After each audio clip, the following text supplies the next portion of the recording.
Hello friends, मी भावना भूतल स्वागत करते तुमचं माझ्या चॅनलमध्ये, ज्याचं नाव आहे लव नॉवेल स्टुडिओ. चला तर मग स्टोरीला सुरुवात करूया.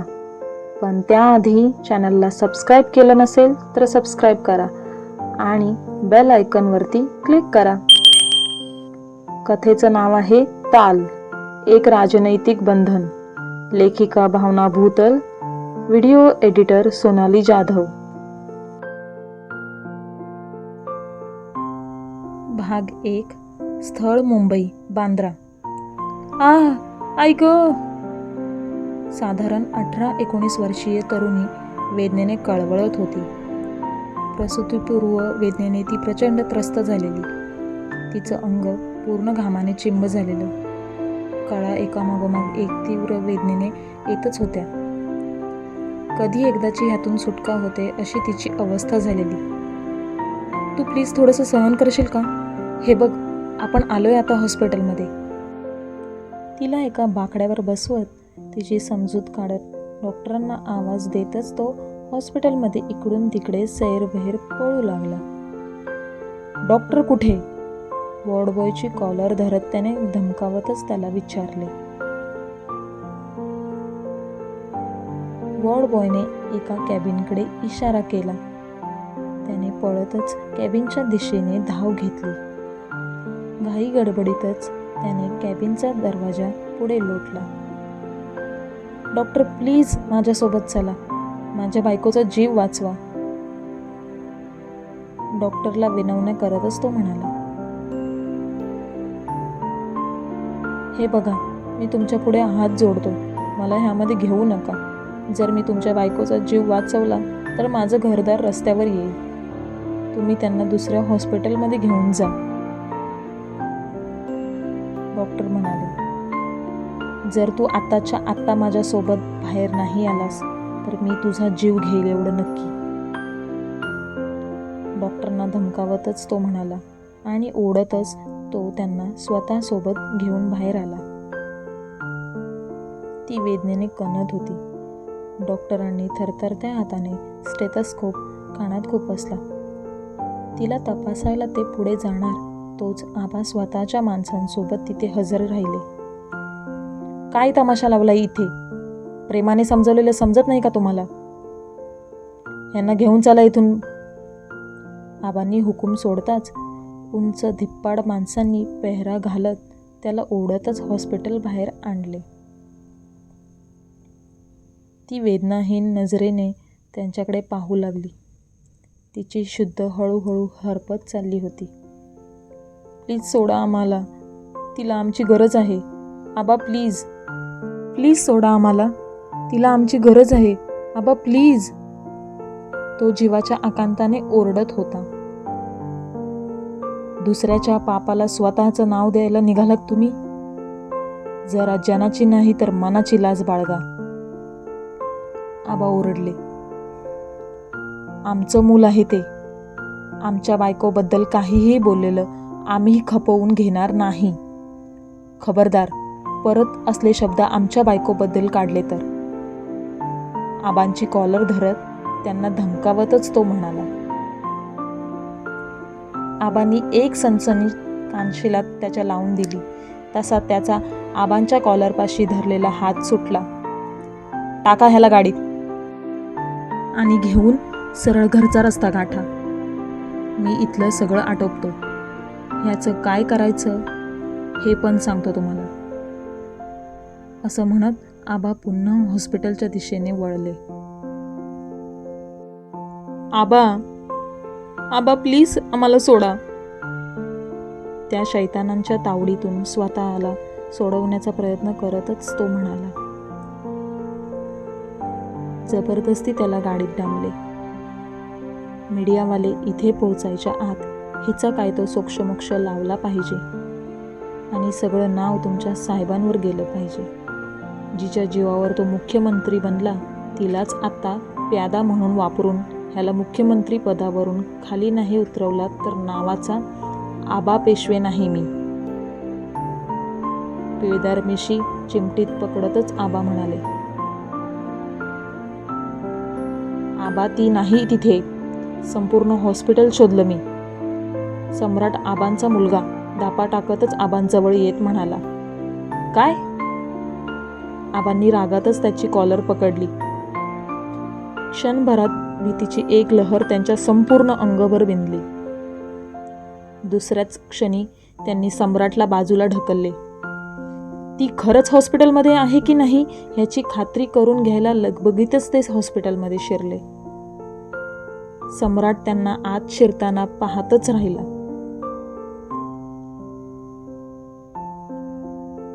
लवकर आबा आत गेलेत. जे करायचं ते लवकर करा, मी इथे बघतो. ते मूल काहीही झालं तरी मला हवंय, सोबत ती पण, सम्राट म्हणाला. फोन कट करून तो आबांच्या मागोमाग आत शिरला. आबांनी हॉस्पिटलमधल्या प्रत्येक वॉर्डमध्ये डोकावून पाहिले. पोट धरून विवळत असणारी ती त्यांना कुठेच दिसत नव्हती.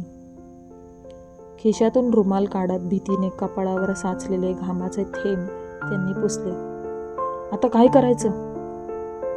ही इथून वाचली तर साहेबांपर्यंत आपलं सगळं पितळ उघडं पडेल. अण्णासाहेबांचा राग तुम्हाला माहीतच आहे.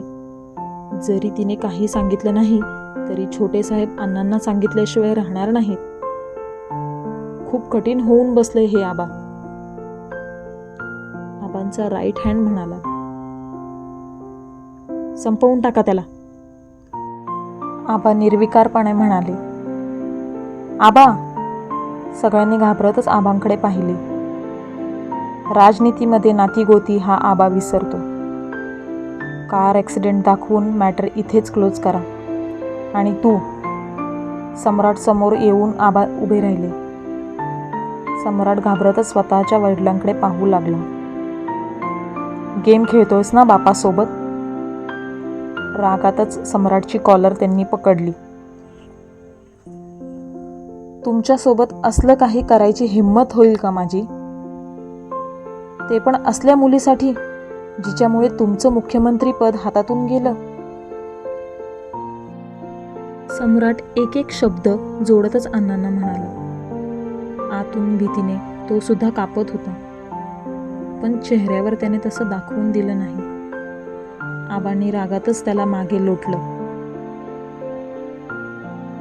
खिशातून त्यांनी फोन बाहेर काढला आणि आपल्या माणसांना फिरवला. संपवून टाका त्याला. फोनवरूनच हुकूम सोडला. कुत्सितपणे ते हसले. 24 तासात दोघांचीही प्रेत माझ्या समोर हवी, आबा म्हणाले आणि हॉस्पिटलमधून बाहेर जाऊ लागले. पारदर्शक दरवाजा उघडून ते बाहेर पडणार तोच ते जागी थांबकले. हिशोब चुकला म्हणायचा. तिच्या पोटातल्या किड्याला मी किंचित घेतलंच नाही. 2 नाही 3 प्रेत दिसली पाहिजेत, आणि तेही उद्या सकाळपर्यंत पेशवेजीत बंगल्यासमोर. आमची झोपायची वेळ झाली. पुन्हा कुत्सितपणे हसतच आबा म्हणाले आणि तिथून निघाले. कारमध्ये त्यांची झटापट चालू होती. पाठीला बांधलेले हात सोडवण्याचा अयशस्वी प्रयत्न त्याचा चालू होता. आबांनी ह्यांना संपवायला सांगितलंय. गाडीतील एक जण फोनवरील बोलणं पूर्ण करत मोबाईल खिशात खुपसतच म्हणाला. गाडीत गुंडांशी झटापट करणारा तो असं काही ऐकताच स्तब्ध झाला. हॉस्पिटलमध्ये वेदनाहीन अवस्थेत सोडून आलेल्या बायकोचा चेहरा त्याच्या नजरेसमोर तरंगला. मरणाच्या भीतीने नाही तर तिच्या काळजीने हृदय धडधडू लागलं. डोळ्यातून पाणी येऊ लागलं. पण पराभव घेणं हे त्याच्या रक्तातच नव्हतं. धीर एकवटत तो पुन्हा झटापट करू लागला. बाजूलाच असणाऱ्या सैतानाने पिस्तूल काढून त्याच्यावर रोखून धरली. त्याच्यावर ती चालवणार तोच तो जागेवरून उठला आणि स्वतःचं कपाळ गाडी चालवणाऱ्याच्या डोक्याच्या मागच्या बाजूने आदळले. प्रहार इतक्या जोरात होता की ड्रायव्हरचं गाडीवरील नियंत्रण सुटले. काही काळाच्या आत गाडी भल्या मोठ्या झाडावर आदळली. सगळ्यांना गंभीर दुखापत झाली. ड्रायव्हरने तर जागीच प्राण सोडले. गाडी कधीही पेट घेईल ह्या भीतीने सगळेच स्वतःचा जीव वाचवत धडपडत गाडीतून बाहेर पडू लागले. सगळ्यांच्या मागोमाग तो सुद्धा गाडीतून बाहेर पडला. रक्तबंबाळ झालेला तो तिच्या ओढीने धडपडत पुन्हा हॉस्पिटलच्या दिशेने जाऊ लागला. पकडा त्याला, एक जण ओरडला. तसं त्याने मागे वळून पाहिले. काय घडतंय हे काहीच कळत नव्हतं. हात अजूनही मागे बांधलेलेच होते त्याचे. जमेल त्या वेगाने तो सुमसान रस्त्यावर दिसेल त्या दिशेने सुसाट पळू लागला. कोणी मदतीसाठी भेटतं का ते पाहू लागला, पण व्यर्थ. ठो! बंदुकीतून गोळी सुटल्याचा आवाज आला. घरट्यात शांत झोपलेल्या पक्ष्यांची चुळबुळ झाली. वाऱ्याच्या वेगाने पळणारा तो जागीच स्तब्ध झाला. गोळी थेट पाठीतून हृदयाला येऊन भिडली. समोरूनच वेगाने कार येताना त्याला दिसली. जमेल तसं बळ एकवटून त्याचे लुडबुडते पाय त्या गाडीजवळ वळले. सुसाट वेगात पळवणाऱ्या त्या गाडी चालकाचं गाडीवरचं नियंत्रण मिळवणं कठीण झालं. त्याने त्याला धडक दिली. गाडीच्या धडकेने तो लांबच उडाला.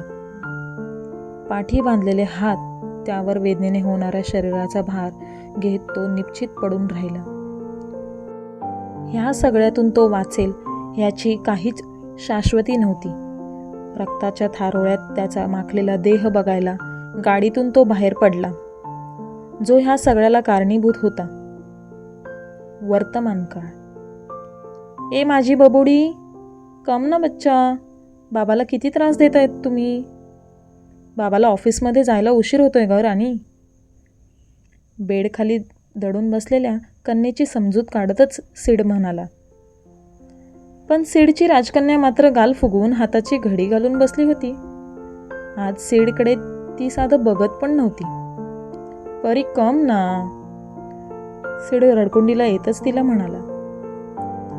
आज परी राणीचा लाडका सम्राट काका इथे येणार आहे, सिड म्हणाला. तसं त्याच्या परी राणीच्या ओठांवर गोड हसू उमटलं. सच्ची? तिने उत्साहाने विचारलं. मुच्ची, तिचं नाक चिमटीत घेत हलकेच दाबत तो म्हणाला. ये! टाळ्या वाजवत ती जल्लोष करू लागली. आता बाबाकडे लवकर ये बघू, सिड दोन्ही हात तिच्या समोर पसरवतच म्हणाला. तसं हातावर घसरतच ती बेड खालून बाहेर आली. सिडने तिला घट्ट अशी मिठी मारली. तिला पोटावर घेऊन तो बेडवर आडवा झाला. आज बाबांवर तुम्ही का रागवलात हे कळेल का आम्हाला? सिडने विचारले. तू आम्हाला स्कूलमध्ये पाठवतो, नाक मुरडत ती म्हणाली. अरे वा रे वा, स्वतःला आवो जाओ बाबाला अरे तो रे, सिड मस्तीतच म्हणाला. तसं ती सुद्धा हसू लागली. आम्हाला स्कूलमध्ये नाही जायचं, मी शमलाट कले तुझी कंप्लेंट करणार, सिडला राग दाखवतच ती म्हणाली. तिचा राग बघता सिड हसू लागला. तुझा सम्राटच तुला स्कूलमध्ये सोडायला येतोय, सिड हसतच तिला म्हणाला. तसं ती पुन्हा तोंड पडून बसली. असं नको ना तोंड करून बसू स्वीटहार्ट, बाबाला दिवसभर टेन्शन येतं ग. क्यूटवाली स्माईल दे ना प्लीज, परीच्या गालावर ओठ टेकवतच सिड म्हणाला. पण परी काही ऐकणार नव्हती. तिची समजूत काढत तो तिला घेऊन हॉलमध्ये आला. बाबा व्यतिरिक्त केसांना कोणीही हात लावलेला तिला चालत नव्हता. त्यामुळे सिडला ऑफिसला जाण्याआधी सगळ्यात महत्त्वाचं काम करून जावं लागायचं. तिला पाहिजे त्या प्रमाणात चॉकलेट सिरप टाकून सिडने दुधाचा ग्लास तिच्या हातात टेकवला. बाबा केस विंचरेपर्यंत ती दूध पिऊ लागली.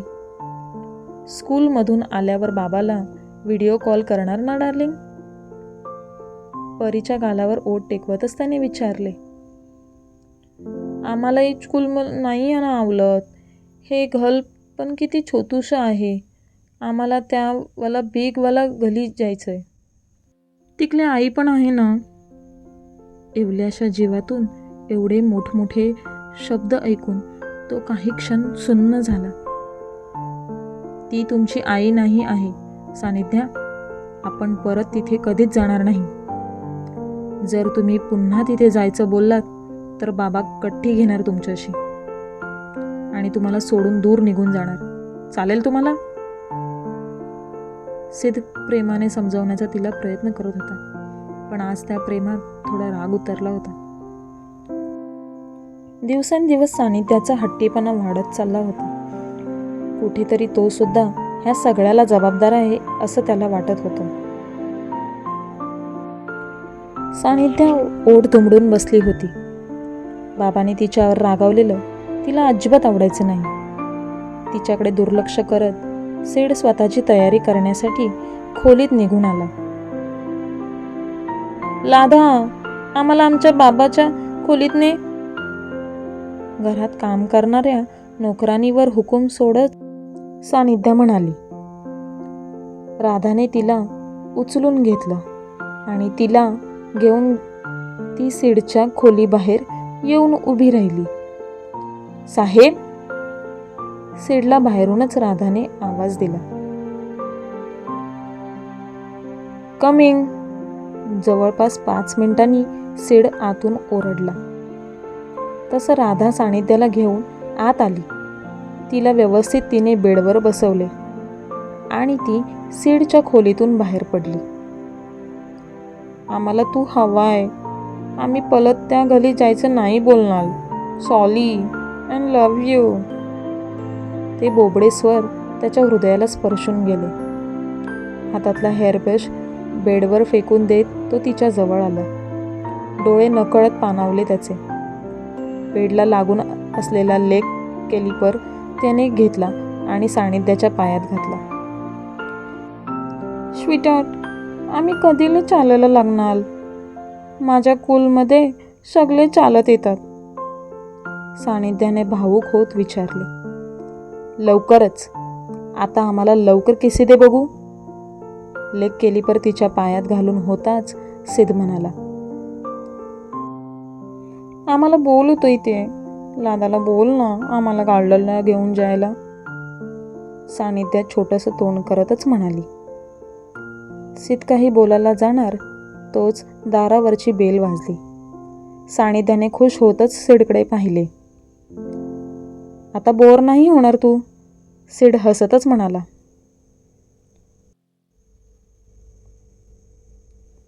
कोण असेल दारात? उत्तर ह्याच पार्टमध्ये आहे. तुम्हाला कळलं असेलच.